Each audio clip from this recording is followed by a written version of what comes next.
Bonjour les amis, j'espère que vous allez bien, que le moral est bon, que vous tenez le coup. Alors aujourd'hui, c'est un jour vraiment très important. Aujourd'hui, ma petite maman fête ses 64 ans.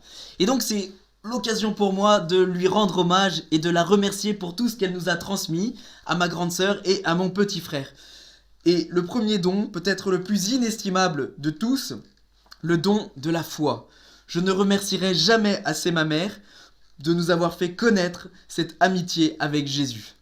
Et alors, ma mère était également très très forte pour nous transmettre une sagesse pratique par des petites phrases qui n'avaient l'air de rien, mais qui, à force de nous les répéter, se sont vraiment enracinées en nous. Par exemple, il ne faut jamais blâmer une contrariété, parce que tu sais pas très bien ce que Dieu va faire de cette contrariété.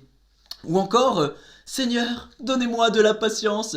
Bon, ça, c'était quand j'étais relou et qu'elle avait envie de me boxer. Seigneur, donnez-moi de la patience. Et ben, j'y repense souvent quand parfois je suis impatient sur quelques points. Seigneur, donnez-moi de la patience. Mais peut-être la phrase à laquelle je repense le plus souvent depuis ce temps de confinement, est une phrase qu'elle m'a dite comme ça un jour au passage et qui a vraiment profondément marqué ma psychologie et ma manière de voir le monde.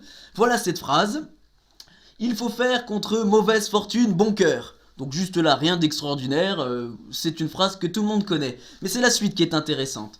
Il faut faire contre mauvaise fortune bon cœur parce que dans la mauvaise fortune, si tu perds ton bon cœur, eh ben t'as vraiment tout perdu. Et là tu réfléchis et tu te dis, mais c'est vrai ça. Si je perds le bon cœur dans la mauvaise fortune, eh ben j'ai vraiment tout perdu. Ça claque. Voilà maman, merci beaucoup pour tout ce que tu nous as transmis. Tout à l'heure, je célébrerai la messe pour toi. Alors, aujourd'hui dans l'évangile, Jésus va avoir une phrase énigmatique où il va dire par deux fois celui qui vient du ciel est au-dessus de tous. Et il le répète, comme je l'ai dit, deux fois. Alors là, on se dit, mais ça va, Jésus, pas besoin de nous dire que t'es le fils de Dieu, pas besoin de nous dire que t'es au-dessus de tout le monde, ça va, tu te la racontes ou quoi? Qu'est-ce qui se passe? Ça, c'est une première interprétation de se dire Jésus se la raconte. Mais on voit bien que c'est pas possible parce que Jésus est l'homme le plus humble que cette terre n'ait jamais porté. Alors qu'est-ce qu'il essaye de nous dire? Peut-être une bonne nouvelle.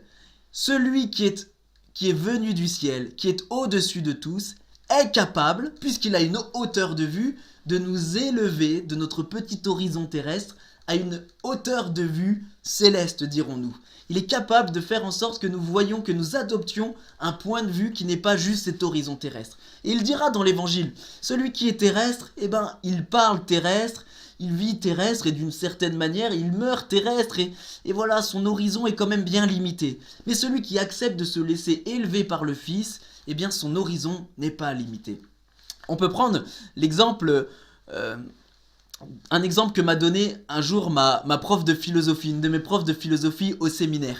Et elle nous a dit, voilà, nous raconter cette histoire un peu célèbre d'un homme qui se promène sur un chantier de cathédrale, où l'on construit une cathédrale. Et là, il y a 4 tailleurs de pierre qui tous les 4 sont en train de tailler une pierre. Donc l'homme se promène et il va voir le premier tailleur de pierre. Et il lui dit, dis-moi, qu'est-ce que tu fais? Et l'homme lui répond, bah je suis en train de tailler une pierre, ça se voit pas? D'accord. Il va voir le deuxième tailleur de pierre et il lui dit dis-moi, qu'est-ce que tu fais?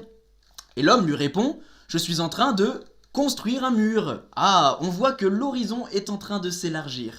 Ensuite, il va voir le troisième tailleur de pierre et il lui dit dis-moi, qu'est-ce que tu fais? Et l'homme lui répond je suis en train de bâtir une cathédrale. Ah, l'horizon s'est encore élargi. Il va voir le quatrième tailleur de pierre et il lui dit dis-moi, qu'est-ce que tu fais? Et l'homme lui répond je rends gloire à Dieu. Voyez, les 4 sont en train de faire le même geste, tailler une pierre. Mais les 4 ont une perspective différente, un point de vue différent, un horizon différent, et du coup leur geste en est complètement transformé. Il y en a un qui taille une pierre et il y en a un qui rend gloire à Dieu. Eh bien ça, j'y pense par exemple quand je suis en train de faire la cuisine pour mes frères prêtres.